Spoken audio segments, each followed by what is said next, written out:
This is primetime Poulton, keep it entertaining, you already knowin'. Outworking everybody and he don't ever quit.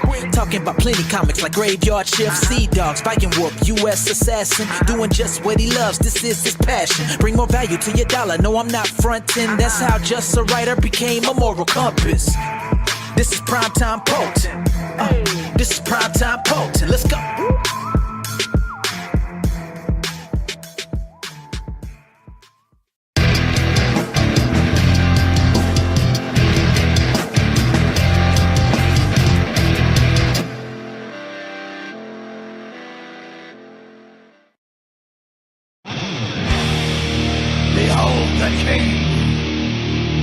King of Kings.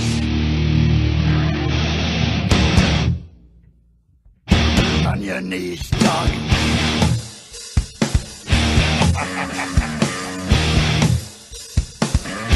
All hail. Bow down to the king. Bow down to the king. In red. As he walked from the place where the traitor lost both his name and his face. Through the halls and the corridors, stinking in blood, he tasted his grin, and it tasted good. The king took his head, left him broken and dead. Bow down to the king. Bow down to the king. Bow down to the king. Left none living, none able to tell. The king took their heads and he sent them to hell. Their screams echo loud in the place of their death. Ripped open they die with their final breath. They hail the King of Kings. Bow down to the king. Bow down to the king.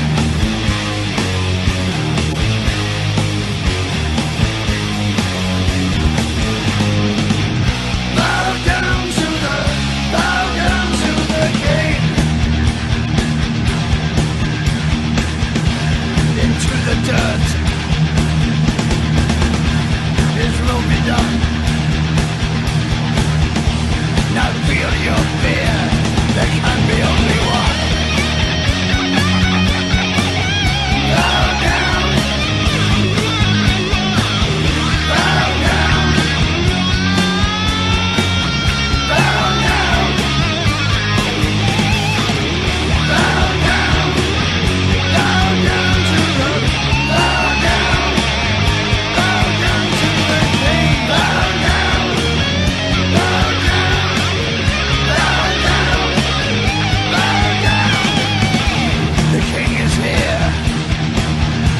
Now feel your fear. The King of Kings. All hail the king. On your knees to the king. The King of Kings. There is only one.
What's up, everyone? Happy Monday.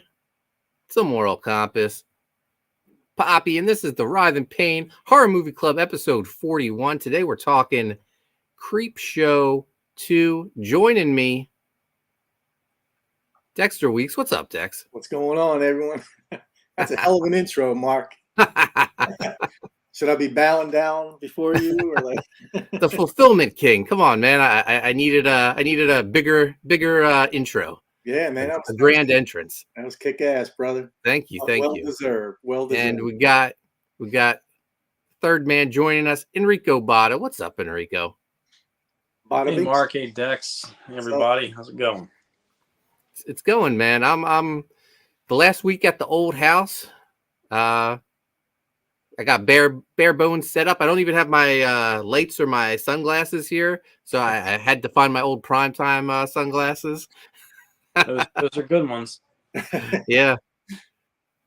So what do you think of that intro, Bada Binkster? I love it. The Fulfillment King. Yeah, that was a hell of an entrance, man. Thank you. We'll be we're gonna start fulfillment on triple connecting covers in a couple of weeks at the new place. That's the covers for Godlike, Inglorious Rex, and Cyberfrog. Wow. I got a pallet jack coming to the new place, a pallet of Gemini mailers, Wow. and a ton of books headed my way in the next couple weeks. So Fulfillment King will be very busy. You got places to store, Mark, or? Yeah. For now, temporarily, we'll store them in we've got a 2-car garage, but I also have the storage unit. So Right. But Dex, you have some top secret artwork to share with us this week. I'm excited to take a look at it. Yeah. I mean, well, it was drawn by our friend Steven Sestilli, but it's for your book, though. Yeah, colored, lettered, and a part of this book, The Beast of Blood. Yeah, so thought I'd give you guys a little bit of a preview, a couple pages, and get you excited for the big campaign coming up. Awesome. And Enrico, what have you been up to? Usual. Just working on my Halloween game, trying to get that out. Working on the box design for that now. Yeah. Thanks to you, Enrico, I have to watch Dune this week. Oh yeah. Yeah. Well, cool. I should watch it then also, and then we can go see the sequel. You haven't even seen the first one yet? No, I haven't. No. I'm not looking forward to it. No? No. It's entertaining. Entertaining. It's not like, you got to be into that kind of stuff, but. Right. Holy cow. Look who it is. Chris Graves. The man, the myth. What the fuck is going on, boys? There he is. Hey. I didn't think you were going to make it. I almost didn't. Hold on. Let me fit the thing here. Fit the mold. Yeah, there you go. Oh, there it is. So what's happening? Nothing much. We're just talking about I'm in the last week at my old house. Okay. So next How you week feel I'll be about moved in to the new place officially. Dex has some awesome artwork to share with us for his new book. Okay. And Enrico's hard at work on his game. What have you been up to, Chris? Same old shit. Just finished Ethan's cover. Oh, nice. Working on some sketches and your pinup. Oh, awesome. Yeah. Chris is doing the print for Graveyard Shift Volume 5. Speaking of which, let's bring up the campaign, see where we're at. The campaign since last week has been extended another 30 days. We're at $107,965. We're $35 away from $108,000. 24 days left in the campaign. Things are going really well for Graveyard Shift. Thank you to everyone who's supported the book so far.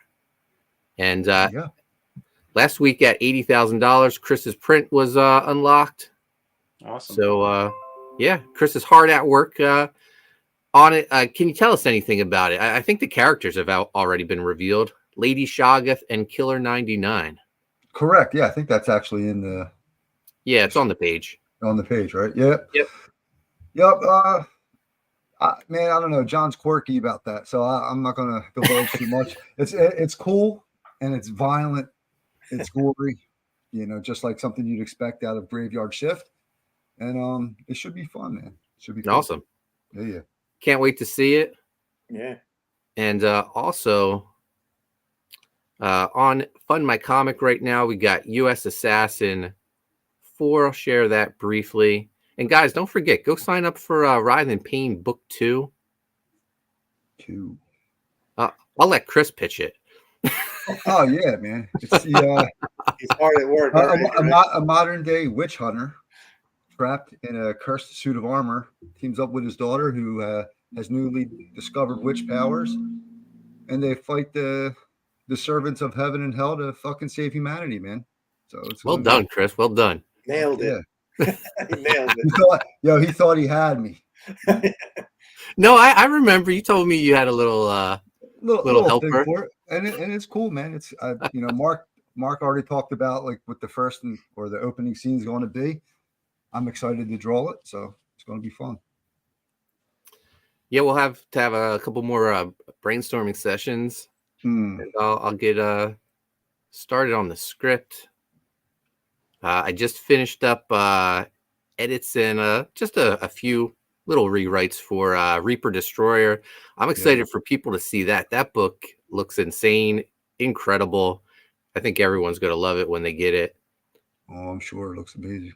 Just he just posted a new trailer for it. Yeah, that new trailer is killer as well. But yeah, guys, U.S. Assassin 4, Dogs of War, over on Fund My Comic. Go check it out.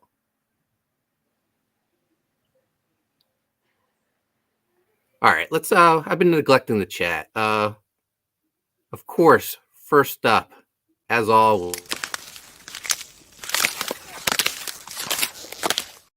got Ice Pick Mark Pengrin in the house.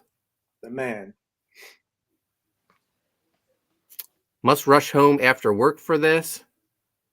Amanda B says, I will be working late. No spoilers. Her power went out. She didn't even get a chance to watch the movie yet. Oh, so, poor Amanda B. She probably wasn't that upset. Now, come on. Creepshow 2 was a good one. Oh, that's one of my faves, man. Yeah. Spoiler alert. We got Corey Barton in the chat sharing the links. Thank you, Corey. Mm-hmm. Hey, Corey. Pengrin. Dexter pulling double duty as well in the chat. Yes, sir. Oh, good. Pengrin's here. He just got home. All right. We got Jolly Green in the house. What's up, Jolly Green? Jolly. What's up, Mark Pengrin says TMC is the only king we need to see on a Monday night. Oh, thank you, Mark. Mark says, I was in the chat saying you shouldn't have to watch Dune. Thank you, Mark, but you were outvoted. I have to watch Dune 1 this week, and then I have to go see the sequel. I don't know. It's just it looks like a lot of sand. It's about 6 hours of your time, Mark. So. 6 hours of sand. Yeah, it don't look too fun, does it? It does not, but I'll watch it.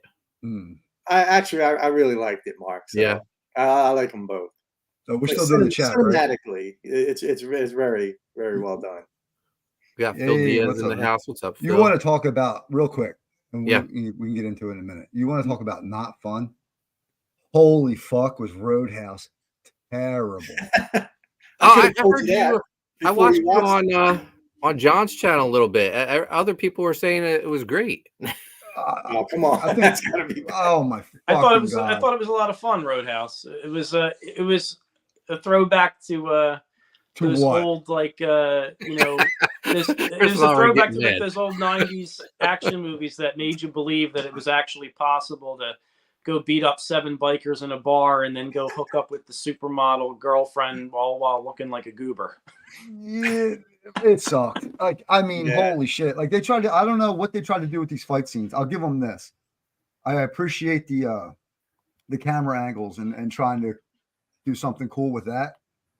But they were trying to do. I don't know if it's like they wanted like a real looking punch, but it came off fucking weird.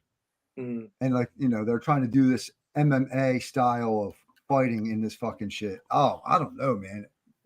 McGregor was such a walk cartoon through the character. fucking. He reminded me of my one buddy when he gets all drunk and jacked up. Does he walk? Dude, it's a total sign of the times. Like it is. You go from banging a chick against the wall in Roadhouse 1. It was replaced by Conor McGregor's ass. Like that was like the gratuitous fucking scene was. True. Hot chick against the wall. Now it's Conor McGregor's ass. The fucking movie pissed me off because I wanted to like it. I saw you on John's channel. I guess it was what was it, Saturday night? I think so. And they were talking it up, and I could just see you sitting there quietly stewing. It was brewing inside. But I don't know the cat. What's his name? Patrick T too well, so I didn't want to really get on him. Yeah. You know, and it's Mark and it's John's channel and shit. But I was just like, what the fuck are we talking about? The movie was god awful. Like, I mean, the acting was just so fucking bad. And I don't know why they always have to have this cheesy guy in like the bad guy, like super cheesy and corny. I don't know, man. He was over the top. Phil Diaz says, why would they remake that? Yeah, remake a bad Patrick Swayze movie. Not a good one. Dude. Well, they didn't have to remake it the same way they didn't have to remake The Crow. It just happened. Yeah, don't get me started on that either. Stop remaking classic movie. You know, they're great the way they are. They don't need to be redone, you know. Right. We got Toe Jam 30 in the house. What's up, man? Yo. Do we know Toe Jam's a man? I don't know. That's a good question. I shouldn't assume. Yeah. Toe Jam, if you're listening, maybe you don't even want to let us know, but man or woman? Yeah. Chris is curious. I don't know. I know we always we're like what's up, man? Yeah. We're jam curious. Let's not assume genders here. Sorry. That's not what our show's about. Yeah, it's not what we're about, right? Yeah. Oh, fucking show. The Crow too. I mean, we can get into that for a sec. Now, actually, when I saw the trailer, I guess the visuals, I got caught up in the visual stuff of it, and I was like, it's pretty cool. But then the more I thought about it, and I didn't know it was supposed to be Eric there you go. Yeah. Oh, both. shit. Hermaphrodite or whatever. Yeah. Toe Jam. Good for you. But then, like, someone was like, that was like Brandon Lee died making that movie. Yeah. Just had such a feel and a grit to it. Yeah, now I hate it. So yeah, just make another Crow movie. Why it got to be Eric Draven? There's so much wrong with this remake. I don't even want to get into it. Yeah, I agree. Zaid Comics says, my brother says they should re-release old films with better CGI instead of remaking them. Blade could use a CGI pass. Yeah, I don't know. George Lucas tried that. Yeah. He just didn't do it right. Mike D in the house. He says, man or woman? How dare you? There are other options, My apologies. Mark Pengrin says, Patrick T is a drunk fan that lives in a trailer on 40 acres and possibly buries hookers on the property. Yeah, I gathered that. I gathered that as the show went on. Cool enough, dude. I just wasn't going to rip into. I think I even gave it a 5 just to fucking pacify it, but dog shit, man. Someone with that type of past, you don't want to anger them, Chris. Yeah. Well, I'm not a hooker yet. Yeah, trying to make OnlyFans, right? So Dex, we're going to take a look at this artwork you sent me. What set us up? What are we looking at? Well, the book's about this. If you're into like monsters, zombies, babes, that kind of stuff, this is the book for you. Did you say babes? Oh yeah, there's babes in it. Who's drawing this? Dex? Our friend Steve Sestilli. Okay. And I'm doing color and letter and all that other stuff. But colors are great. Yeah, it's called Beast of Blood, and it's about this creature that it's basically just like a head that needs bodies. So it goes around these islands just chopping off people's heads and using their bodies. But in the meantime, other people are fighting these monsters. These are like Fiji mermaids, and we're trying to keep the Filipino like vibe. Like they have like a whole lore of different monsters and stuff. So that's a great shot of her, man. Yeah, we have there's 2 different versions. There's like the R-rated and then the X-rated, if you will. Hey, So we're gonna be doing nice. 2 different versions of the book. So I think I sent Mark the other You version. sent me the PG stuff, I Yeah, think. yeah. Give him the PG stuff. I don't think he can handle the fucking X shit.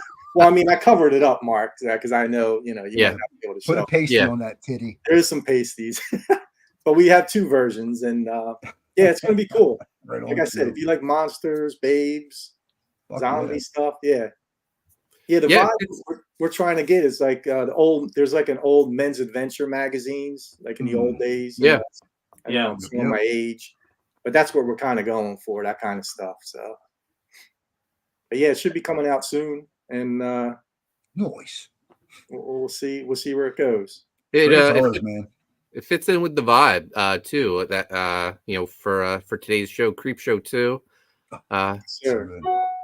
So yeah, this is cool. You sent me a few pages, so here's the next one. Yeah, there's like the sail fin. That's like another like Filipino lore creature. So. Maybe I missed it. Why sticking to a Filipino vibe? Well, the main reason, believe it or not, well, the original Beast of Blood movie, I think it came out in the 60s, was a Filipino horror film.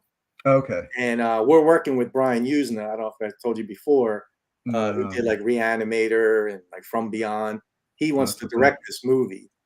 So basically, Steve and I are just doing this comic adaptation. So hopefully Brian Usna will be able to use this. And he wants to shoot it in the Philippines. So we're sticking to that whole Filipino vibe and island kind of stuff. So looks fucking great, man. Yeah, it's a lot of fun. So. And you're the colors and letters on this? That's correct. Yes. Yeah, see, I don't see a lot of tone variation. Like, are you trying to keep it simple? And yeah, exactly. With that said, I love it. Like, it's like not over rendered. Exactly. We want to keep that. It's like an old, old horror comic. Yeah. Yeah. I love that look. That's like great. That's what we're trying to go for. So, but that's the Beast of Blood there. So this reminds me of an inspection I did last week. This woman had killed somebody's fucking bird. No, this woman had 20 parakeets flying around loose in her apartment.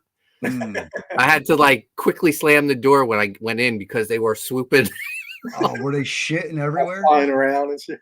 Oh man, there was bird seed literally everywhere in this place. But Beast of Blood with you, Mark. He would have. There was 20. There was at least 20 of them, if not more. It was insane. So they when she moves out or if something happens to her, maintenance is going to need a Beast of Blood to clean up the mess, to exterminate. Shout out to Corey Barton doing the Lord's work, dropping links. My man. Toe Jam says she called him Poppy. Yeah, so it should be more and more is coming out. We're halfway done at least. So, and like I said, there's plenty of gore in it. He like has to eat his own intestines, that kind of stuff. His flesh is melting. Like rotten.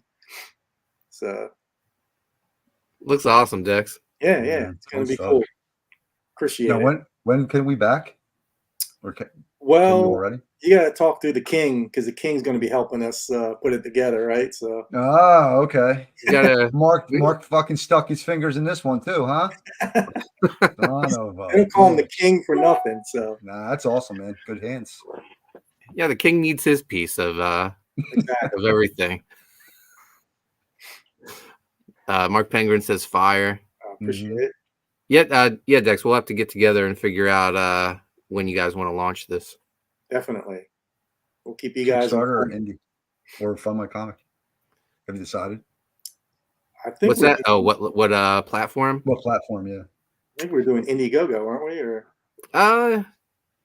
Yeah. I mean, we'll have to discuss it. I mean, I have I'm more comfortable over at Indiegogo, but I don't know with the stuff that you and Steve are doing. I could see, Steve doing 13 variant covers and going over to Kickstarter because that seems to be the audience there. We'll discuss it though. That'll work. So yeah, it looks killer, Dex. Congrats. Thank you so much. Corey Barton sharing all the links, man. Thank you.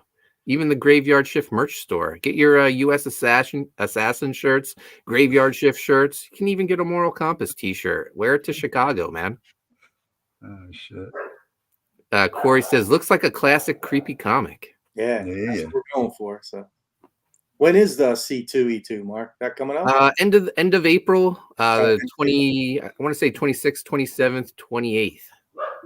Are you driving out there, Chris? Or yeah, most likely. Yeah. Boy's trying to talk me into flying. Low key trying to kill me. Come on, Chris. You can do it. I mean? Get a couple drinks. What do I do for transportation when I'm out there? Then I got a fucking Uber and shit. I don't know. I don't fucking know. You won't be traveling that far away from the. What do I know? Maybe you will be. Yeah, fuck do you know? I don't know. I don't know. Just out here making guesses, man. Corey Barton says, looks great because it's not all pink. Looks great in the black light, though. Not that, you said it looks purple in a black light, right, Chris? Purple in a black light there, brother. Fix your monitor. Toe Jam says, merch. That's awesome. Yeah, go check it out. Toe Jam, get yourself. Yeah, so we have, just for you, Toe Jam, we have them in unisex sizing. So for all. Yeah. Mark Pengrin, breaking news. Police are currently raiding P. Diddy's homes in LA and Miami right now. Oh, boy. Finding like 20 underage rappers chained in the basement. Probably. Diddy. Zaid Comics, Chris is coming too. Sweet. We all got to hang. Oh, yeah. Toe Jam says rent a car. Like $100 for a week for work. Not only does he or she got both. Can't spell for shit. It's gonna be pricey parking. Yeah, they always get you for that. Just put it on the haunted pizza tab, man. Don't. I mean, it's kind of rough because he's doing that. Haunted Pizza's taking us to Florida for a Universal trip. What? I can't wait for that. That's going to be awesome. Halloween. Listen, I could use some sun. A little white right now. Florida. As you can tell, the sun is not a friend of mine. I'm pale as can be. You are a pasty fucker, but so am I, and we should. I took Mark down to Florida a couple times. So yeah. Oh, man, you're an expensive date, dude. Holy shit.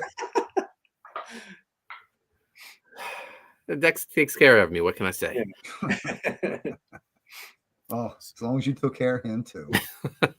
What's fair is fair. Mark says, thank you, Mark. C2E2 is not a haunted pizza event. Thank you, Mark. Mark, you feel a little aggressive today there, Penguin. He's got my back. I appreciate it. There you go. That is if you look at the website, that's a 9 Lives comics event. They're listed on the C2E2 website. And they have a write up on John, Shane, and Ethan. So that's pretty cool. No, that's not on my dime either, Mark. Florida trip will be though. No, not quite. Florida trip. Although I did hear Chris is going to pick you up and first, and then drive up to Maine and pick up Amanda B for the Florida trip. Hey man, if you're paying, I don't give a fuck. I'll drive it someday.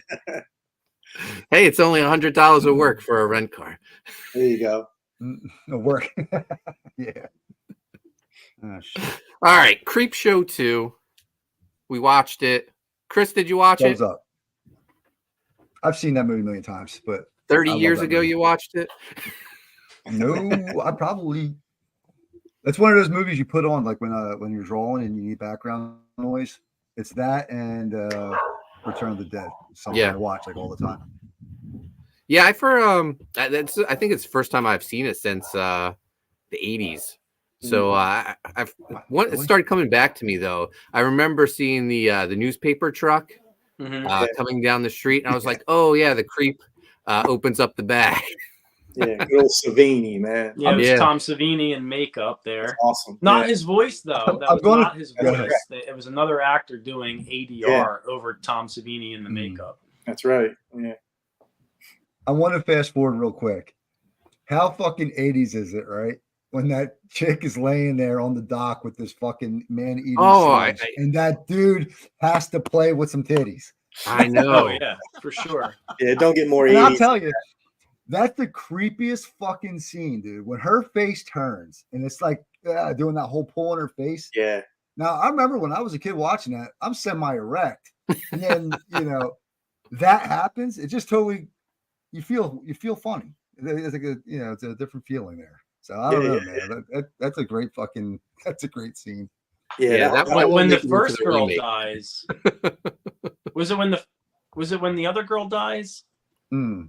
When she falls in it and she comes up and she's like, "It hurts." Oh yeah. That was creepy. Like to me, that was the one that gave me the heebie-jeebies because she so vocalizes that what's happening to her. Yeah, she's in pain. She's dying. And says, totally unnecessary grape scene. Yeah, and it just sets the tone because, like you're saying, she's like vocalizing and the way she sounds, it's terrible, right? So right when that shit runs up that dude's leg, you already just got a feeling of like what this dude's going through, and then you see the strength of it as well. I mean, that's a fucking great scene. Yeah, that's awesome. Yeah, and he makes so. We'll talk about that one. Yeah. So let's not get ahead of ourselves. That's not the first thing in the movie. Yeah, so it's the story's made up of 3 short stories that are supposedly in this Creepshow comic book. Right. So we're talking about the middle story where some kids go out to a raft in a lake, middle of fall, so the water's freezing, and when they get out there, they notice that there's this. They say it's an oil slick. But it's like this. We referred to it as a blob because we were watching the blob the previous week, and it's just floating around. It gets a duck. You see it in the distance, like eat the thing. Eat a duck. That's and then they get swimming, right? And he kind of just sees it like over the water. Yeah. So they're trapped on the raft, and it gets the one girl sticks her finger in it, and it pulls her in. That's the first girl to get killed. So then it's just the 3 guys, the 2 guys and the girl left, and it goes through the openings in the boards on the raft, and it wraps around the one guy's leg and pulls him through. He's like the more hunky of the guys, right? But it gets him. He was planning on outswimming it. Yeah, I guess you can outswim it, right? Because like the guy did, he did outswim it. So. Yeah, and he was the guy that got killed. He was clearly like the job, I don't know, the alpha. The alpha, of the group. They should have let him go. He would have outswam that, and I don't think he would have just stayed on the sand. I think he would have just went straight for his car and took off for help. Yeah. In that kid's defense, who the fuck knew that thing was going to do that? Yeah. Well, yeah. So it pulls pulls the girl in, and it's devouring her. So he sees the opportunity to jump off the other side of the raft and try and head for shore, while it's digesting the girl. Right. But then it like takes off after him, and he thinks he beats it, gets up on the shore, and then he's kind of, taunting this thing, and then it ends up coming on the shore and getting them. Yeah, this is awesome. Big tidal wave of blob comes in and gets him, and then it veers off to the right, and you see a sign that says no swimming. Yeah, that's great. They missed that on the way in. Yeah, but they left their car running the whole time, by the way, for like a full day, and the battery didn't die. Yeah. Music's all blaring. Yeah, right. Mark says the guy at the end was so stupid. He should have ran all the way to the car and slammed the door shut. True. Yeah. Well, that's what we're saying. He didn't know the thing could actually come on the land. Yeah. But again, I agree with you. He's stupid for not assuming I'd be scared shitless. There'd be no way I'd sit there. But even with that scene, who would think that thing could come out of the water? Yeah, I mean, to this day, like it's embedded in your mind. Like if you're running from something, just keep going. You don't want to stop. Never stop. All because of that one scene. Because it could still get you. Mm-hmm.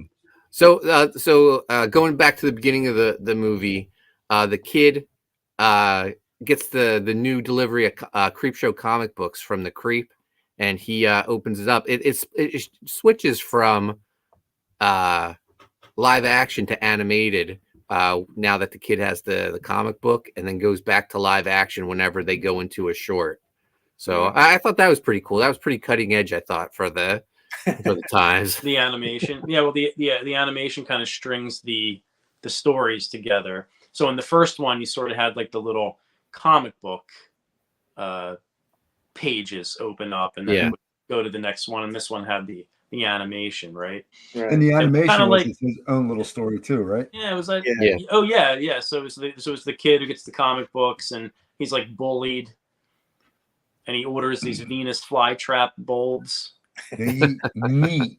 They eat meat, and you find it. Yeah, he's fights back at the bullies by, I guess, he's been doing this for a long time, I guess, because the bullies like corner him in this like field or whatever, and then these Venus flytraps come out of the ground, but they're like fully grown and everything, and they eat all the bullies. Yeah, that's cool. The one thing with that animation, all the kids, I think, had the same face.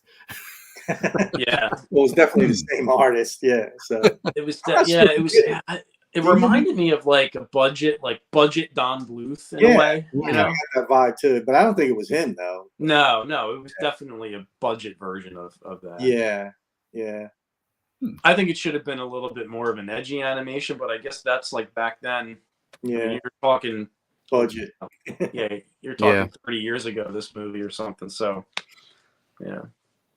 So the first story revolves around a convenience store, basically out in the middle of nowhere where the town is dying.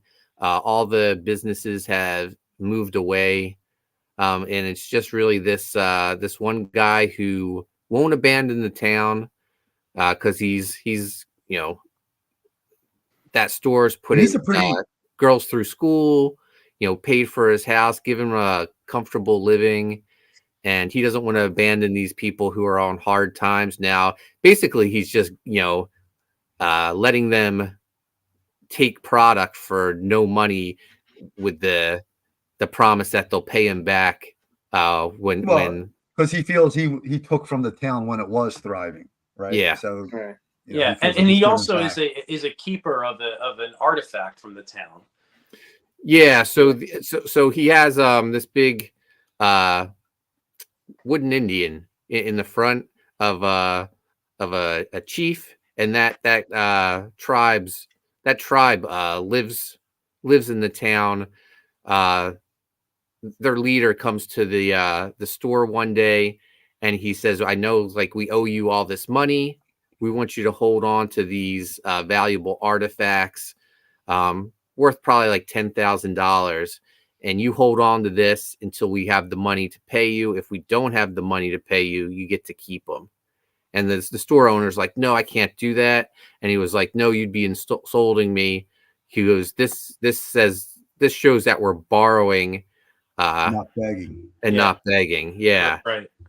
And he agrees, and the leader says, guard that with your life. They're very valuable. And once you know it, that night they get robbed. Bunch of punks by the chief's nephew. Yeah. Right. Yep. Chief's nephew. Now that guy, he plays in a lot of shit. I just can't think. Like, I think he was like the fat detective in Naked Gun. Oh yeah. You're right. Oh yeah, I can't remember other movies, but he's in a lot of shit where you look at him and you recognize him. Yeah. Yeah, but the guy with the long hair is in a lot of. Is you talking about the owner? The owner. Oh yeah. He's been in a lot of stuff. Yeah. But so is the guy that played the chief's nephew with the long hair. One most notably that sticks out to me is he was in Fight Club. He was the guy that's like his name was Robert Poulton guy at the table. Yeah, that's him. That's like that. Yeah. Mark Penguin says nothing says an 80s movie like a white guy with a tan playing a Native American. Yeah. So the chief's nephew, he steals the artifacts. He kills the shop owner, his wife, and him and his friends. They're planning on taking off to Hollywood. He's going to be a big star because he has this long, beautiful hair. So rub it between those legs. He tells his buddies to, they'll all head home. They'll pack up and they'll meet up in an hour. As they leave, the wooden Indian out front, old Chief Woodenhead. Yeah, Chief Woodenhead. He comes to life to avenge the story. Yeah. Which is cool, but I mean, was he grabbing Ubers to each house? Like, how is he getting there? He's getting there. Hold up. Ninja magic, dude. We're going to accept the fact that a wooden statue comes to life. That happens. But we're going to worry about how the fuck he got there. Wait, that happens, man. Yeah, shit. I don't know. I get what you're saying too, Dex. I don't know what it is about this flick because I'll bust the balls on a lot of stuff. I don't know if it's just a feel or what, but I just buy into this, like the Creepshow stuff. And, everything from like, look how slow he moved, like you're saying, right? Like when everything he did was so mechanical and slow. Yeah, his acting was a little wooden. Yeah, that's great. So he tracks them all down. He kills them one by one. He ends up scalping the guy with the long hair. And what's crazy is the chief wakes up the next morning and his artifacts are in bed next to him, and he's like, how did this happen? So he hops in his car and he drives to the convenience store. He sees the scalp in the wooden Indian's hand, and he like realizes what happened. And then he just goes back to his car. Who cares about the dead people inside the convenience store? Right. Which makes me think he was in on it. You think? Plot twist. Or maybe he just knew that something like that could happen. According to the mythology of whatever the tribe. Maybe he was going back to his car to get the police. I don't know. But are the two old people still laying there? Yeah, they're laying there. Yeah, no one ever on them and shit. To check on them, or no cops. Nothing happened. I mean, I think he's saying, "Hey, we owe this white motherfucker money, right? Let's take our bags of shit and say, hey, man." And I'm going to tell my stupid fucking nephew, who is a delinquent asshole. I'm like, hey, man, go get that. It's free money. And the chief kills him, and he's left. He's got all the stuff back. You don't owe the guy any, and he's scot free. Yeah. Corey says he could be doesn't owe the guy anymore. Yeah. Right. No consequences for that dude. Yeah. Let me point out something really funny about this episode that me and my buddies we go to this all the time. When the fat guy is sitting in the chair watching the old TV show. And he's like, loco, and the arrow comes shooting into his neck. Whoa! That's like the best part. It cracks me up every time. Yeah. And then there was one more story. I feel like this story was the weakest of the. Is it called The Hitchhiker? Yeah. Yeah. Yeah, that's the name. It's for the ride, lady. Oh my It's god. for the ride. This is a good one. I This fucking is love a good it, one. man. You're right, though. It's the weakest of them all, but like, not if you are in the mood for something like ridiculous and more psychological. But go ahead, Mark. You kick it off. So it's a woman who I guess is cheating on her husband with a lawyer. She's having an affair for sure. Yeah. No, her husband's the lawyer. Oh. Okay. Her husband's a lawyer. She was just with some guy. Might have been a male prostitute or something. Yeah, he's like a gigolo. He like a charges gigolo. by the orgasm. Gotcha. Piecework. That was big in the 80s. You got to remind everybody. Yeah. Like, gigolos were big in the 80s. So did on their her way jobs. home, she hits a hitchhiker and kills him. She panics. She keeps going. Not before backing up over him, though. Did she back up over him initially? Or was it only on the second? It was on the second. Yeah. All right, Okay, go okay, ahead, okay. go ahead. Yeah. Oh, but yeah. Mark says, it's a gigolo. Mm-hmm. Just a gigolo. We got Sarah in the house. What's up, Sarah? Hello, the hello. hitchhiker scared her so bad when she was little. Yeah, Yeah, I mean, as the show progressed or the scene progressed, he got more and more jacked Oh up. yeah, It's more and more He's like a freaking messed up. His zombie. skin starts peeling off and everything. Yeah, He comes with the fucking limp, and he's holding the fucking sign, screaming, "Thanks for the ride." what I like is Hi, lady. after she drives away, all the people that pull over to see the guy dead on the road, and the trucker. I think that's Stephen fucking King. that's Stephen Stephen King. King. right? Yeah. Yeah. He's like, "What the fuck happened?" Yeah. Yeah. Now, He's like, he's like, "It looks like a black guy." what is that? A black guy? Oh, I love fuck. the 80s. Super I love the 80s. Great movie, man. Oh, okay.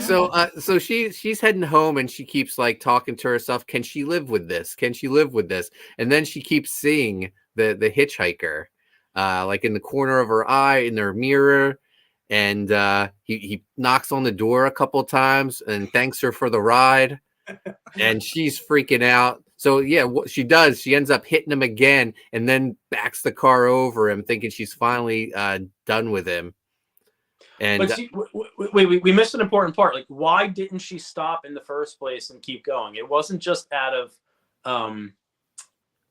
like, because she didn't want to stop for no reason. She had to beat her husband home. Right. She had to get Something about the home. extra She time. had to get home before her husband because her husband's right. never late.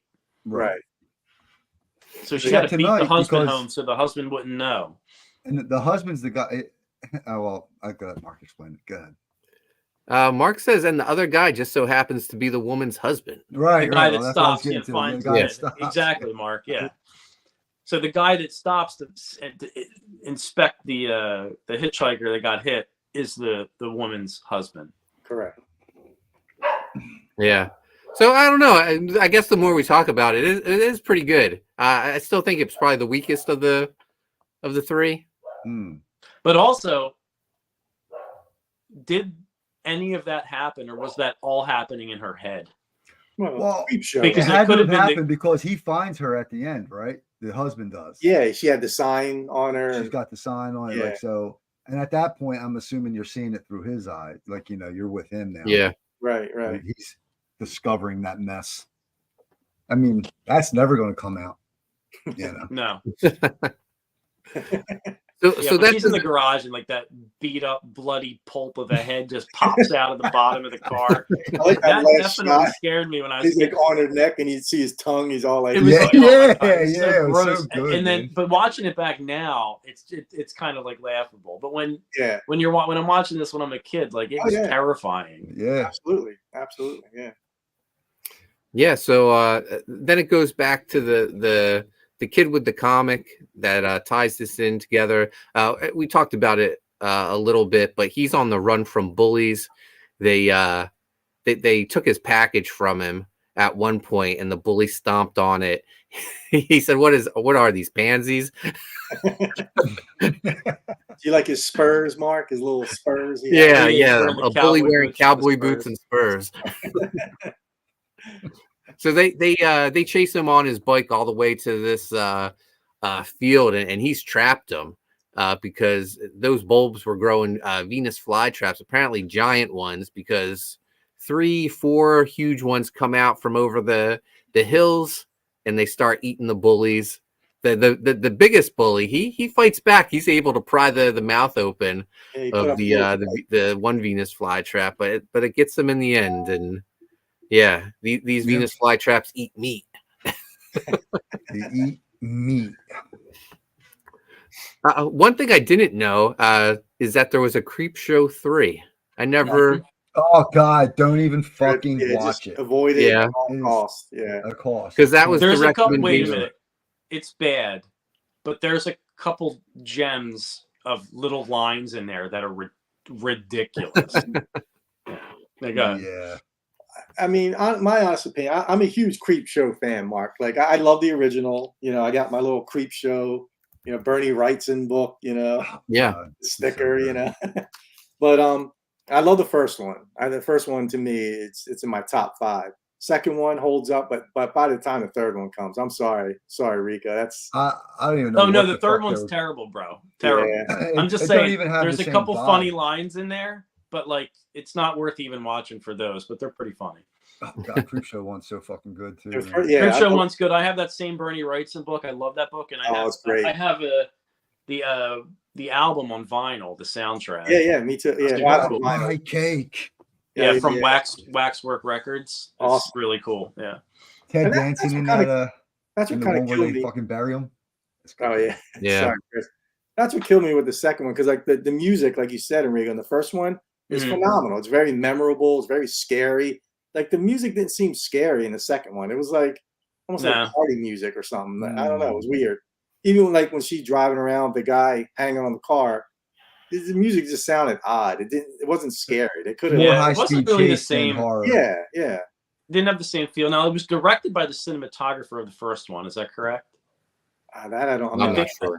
I think it is, or the DP or something. Yeah. He was an original member from the first one, but there wasn't a lot, and they had a lot of budgetary constraints. Right. But I think just creatively, it wasn't the same. And then the third one, I don't think any original people were involved in that. Yeah, I would assume that was just shot on video. Yeah, totally different. That was whatever with just the Creepshow name on there. Right. Mark says you are correct. Mark wants to know: does anyone read the new Creepshow comics from Skybound? Robert Kirkman is collecting licenses like Thanos collects Infinity Gems.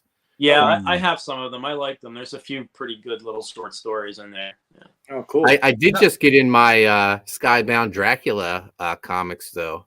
So nice. Kirkman has the Universal Monsters license. So Dracula's already been released. I think Creature from Black Lagoon is next. Yeah, I can't wait for that. Awesome. Back to Creepshow real quick. Now, didn't they just come out with a TV series? Not just come out. I think it's been out for a few years, but I think there's like a TV series. Yeah, it came out. That's solid. Yeah, Shudder. Yeah, there's some good stuff in that, man. I mean, it's way better. If you're going to watch something Creepshow related, that's not Creepshow 3. I agree. There's a few good ones in there. I enjoy it. Yeah. That's good. Mm-hmm. So I'm excited next week for next week's movie. It's called Diced. I saw an article about this where they're comparing it to Terrifier. They're saying this could be the next Terrifier, and the villain, the Scarecrow, could be the next Art the Clown. This is a Tubi original movie. So I never heard of it, Mark. That's surprising. Yeah, I didn't hear about it either. I looked through like all the movies and I didn't see it pop up, but when I typed it in, it came up. It's called Diced, and I'm going to play the trailer right now. And the people saying all that are the directors and actors of the show. Come on, Chris. So jaded. I am. All right. This is called Diced, and we're watching it. I figure since next Sunday is Easter, we'll do another Monday show. That's fine. All right. Here we go.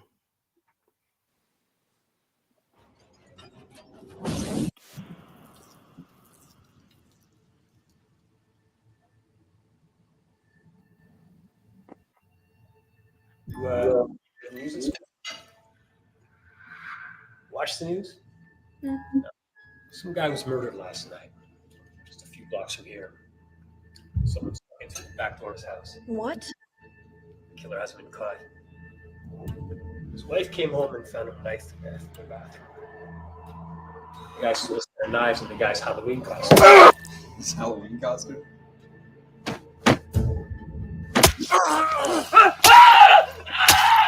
We released the wrong patient. Benjamin Newman is a deranged serial killer. He's been a patient with us for 17 years.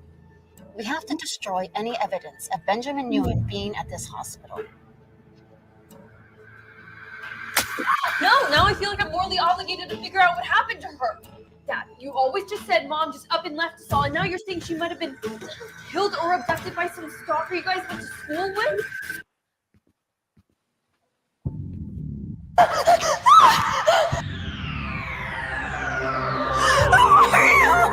me go! Let me go! Let me go!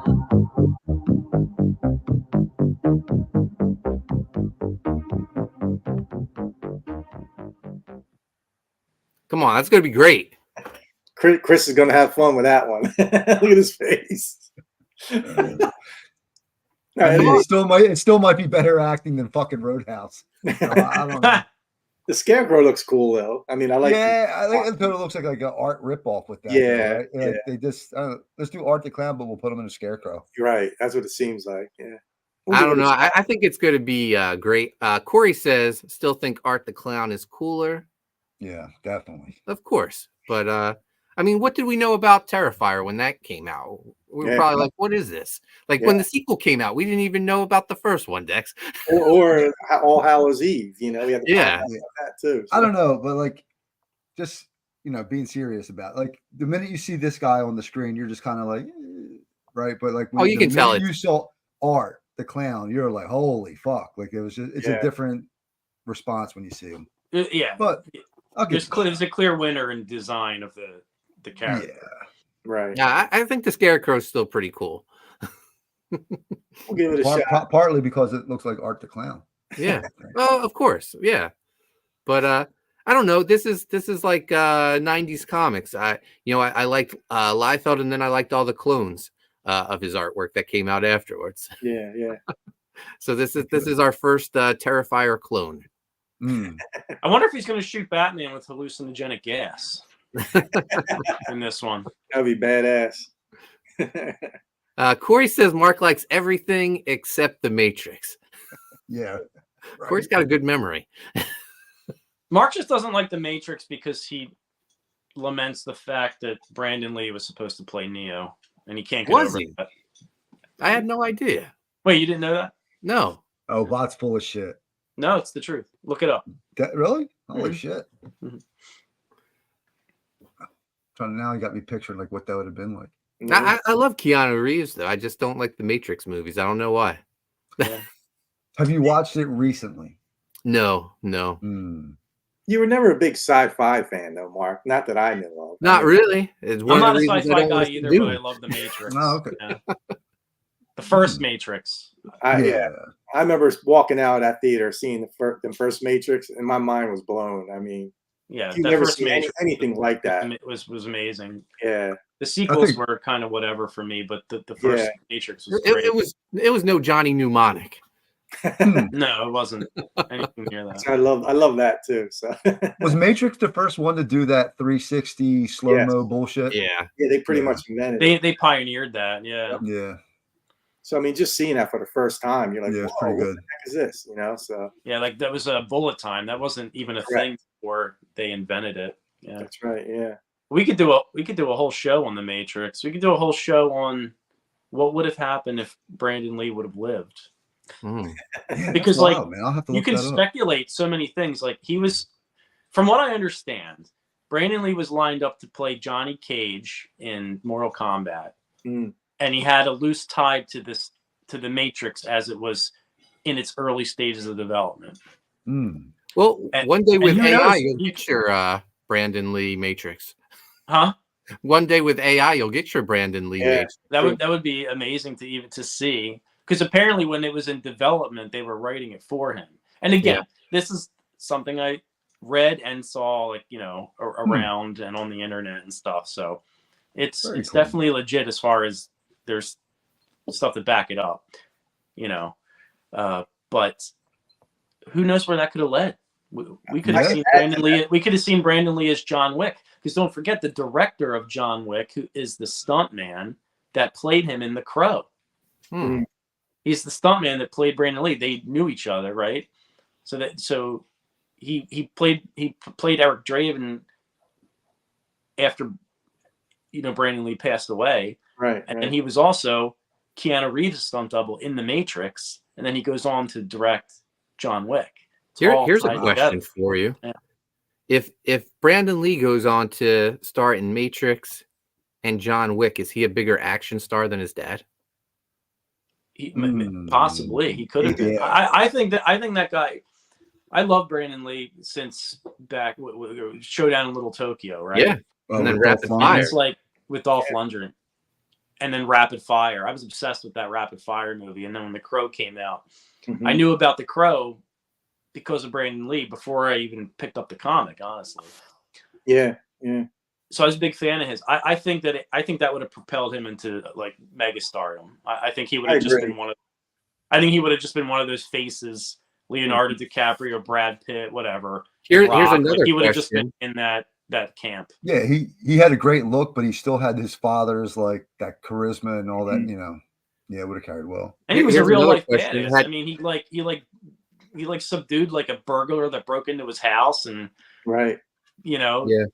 caught some battle damage on that, got that guy arrested. Like he had a lot of cool stories, and he's the son of Bruce Lee. I don't know.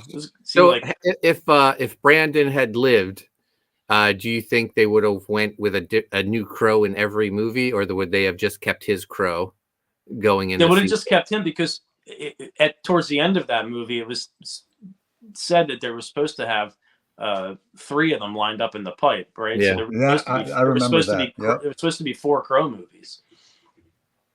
Yeah. What could have been? I could add to that, Mark. I know if Brandon Lee was still alive, my wife probably would have married him instead of me. She was obsessed with him. So, yeah. He had one of the worst lines in a movie, though. The fucking Dolph Lundgren. He sees him naked. He's like, fucking, like, I've never seen that size of a dick on a man. Like, Dolph Lundgren fucking had someone write that the fuck in. Listen, like, what the fuck? And like, knowing what we know now about Hollywood and like the humiliation rituals and all the shit they kind of have to go through, that line was put in there specifically for that purpose. So you know he would have been a megastar after that. Yeah. Hey, Misty. Misty says, "Hey boys, there is no other crow. Same obsession." Oh yeah, for sure. Ladies love Brandon Lee. Yes. So that'll do it for this week. Dex, where can people find you at? I'm on Instagram, Dexter Weeks 6975. I'm on Twitter, Dexter_art, and Facebook. You can just look up Dexter Weeks, and I'm always posting art and cool stuff. So awesome, and be on the lookout for what's the name of the book? The Beast of Blood should be coming out soon. Yeah. Awesome. Enrico, where can people find you at? Enrico Botta on Instagram, Enrico Botta on X. Chris, where can people find you at? The Grave_site on X and Twitter, and then Chris_Graves art on TikTok and Instagram. And if you do Facebook, just Chris Graves.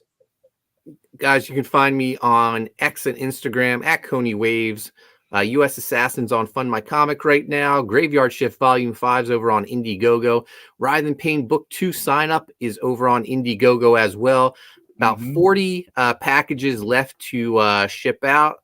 Just got to get some original artwork and sketches from Chris, and we'll be wrapping that up soon. So thank you for your patience, and thank you everyone for the support on all the campaigns. We'll be back next Monday talking about Diced. Can't wait to watch it. Thanks for watching, guys. We'll see you later. Peace.